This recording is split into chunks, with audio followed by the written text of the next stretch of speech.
ओम शांति। आज 31 जुलाई 2024 है। बाबा हमें कहते हैं बच्चे दानी बनो, महादानी बनो, वरदानी बनो। तो ये तीनों बातें बहुत महत्वपूर्ण हैं। सिर्फ दानी नहीं लेकिन तीनों ही हमें बनना है। तो दान किसका करना है, महादान किसका करना है, वरदान किस चीज़ का देना है, आइए आज के स्लोगन द्वारा जानते हैं। मनसा द्वारा योगदान, वाचा द्वारा ज्ञान दान और कर्मणा द्वारा गुणों का दान करो। बाबा ने हम सब बच्चों को खजानों से भरपूर किया है और सबसे श्रेष्ठ खजाना जो बाबा ने कहा है वो है संकल्पों का खजाना, यानी मनसा रूपी खजाना।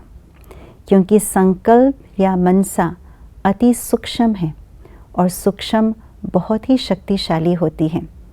तो मनसा द्वारा जो हम दान देते हैं शुद्ध संकल्पों की, श्रेष्ठ संकल्पों की, तो उसको योगदान या वरदान कहा जाता है।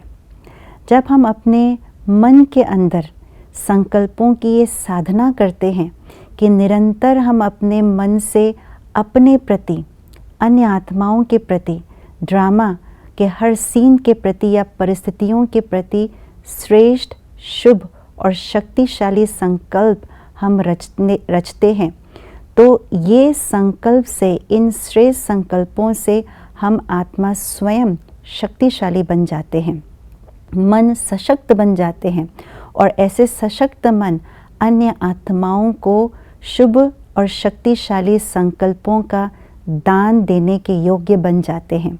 तो इसी को ही कहा जाता है योगदान और इसी को ही कहा जाता है वरदान, जिसको ब्लेसिंग्स या दुआएं कहते हैं। और इसी के आधार से ही हम दूर बैठे आत्माओं को भी सकाश, जिसको बाबा कहते हैं करंट, तो वो भी दे सकते हैं, जो दूर बैठे आत्माओं की दुख को हर सकते हैं, उनकी हर बात को, जो कमी कमज़ोरी है उससे मुक्ति का अनुभव करा सकते हैं। तो मनसा द्वारा योगदान, वरदान देना इसको कहा जाता है। उससे जो स्थूल है, मनसा से ज़रा स्थूल जो एक स्टेप आगे हैं, वो है स्थूलता में वाणी। वाणी भी हम बहुत महत्वपूर्ण खजाने के रूप में लेते हैं, क्योंकि वाणी के द्वारा हम ज्ञान का दान देते हैं। बाबा ने भी, शिव बाबा निराकार ने भी ब्रह्मा के मुख का उपयोग कर हम बच्चों को ज्ञान दिया। तो ये ज्ञान बहुत महत्वपूर्ण खजाना है जो वाणी के द्वारा हम देते हैं।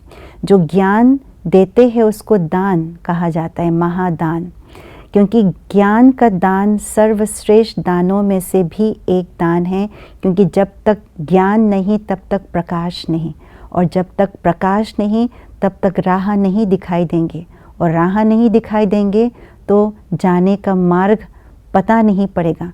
तो ज्ञान का दान सबसे बड़ा दान माना जाता है। तो ज्ञान को भी मधुरता से देना, बहुत प्रेम से देना, पात्र को देना, ये भी एक कला है, ये भी गुण है। इसलिए मुख द्वारा हम ज्ञान का दान देते रहें, सत्य ज्ञान को हम प्यार से दे, ये है महादानी बनना। तीसरा है कर्मणा द्वारा गुणों का दान। जब हम अपने उस ज्ञान को धारणा में लाते हैं तो ज्ञान का प्रकाश फिर माइट बन जाता है, शक्ति बन जाता है, जो हमारे कर्मों में गुणों के रूप से दिखाई पड़ता है, उसको धारणा कहा जाता है। जब हम उन गुणों को प्रैक्टिकल में हम करते हैं, व्यवहार में आते हैं, संबंध संपर्क में गुणों के रूप से, कला के रूप से हम संबंध संपर्क में आते हैं, वो गुणों का दान हो जाता है। ये भी एक महादान का रूप है। इसलिए बाबा कहते हैं दैवी गुणों की धारणा करो और उन दैवी गुणों की धारणा से अन्य आत्माओं को गुणों का दान दो। गुण का दान जो है वो बोलने मात्र से नहीं, लेकिन करने से गुणों का दान लोगों को मिलता है। इसलिए बाबा ने कहा दानी, महादानी, वरदानी बनना है। दानी मुख द्वारा, वाचा द्वारा ज्ञान का दान करना है, और कर्मणा द्वारा वरदानी, कर्मणा द्वारा महादानी बनना है, अर्थात गुणों का दान देना है, और मनसा द्वारा वरदानी बनना है, शक्तियों का दान देना है। ओम शांति।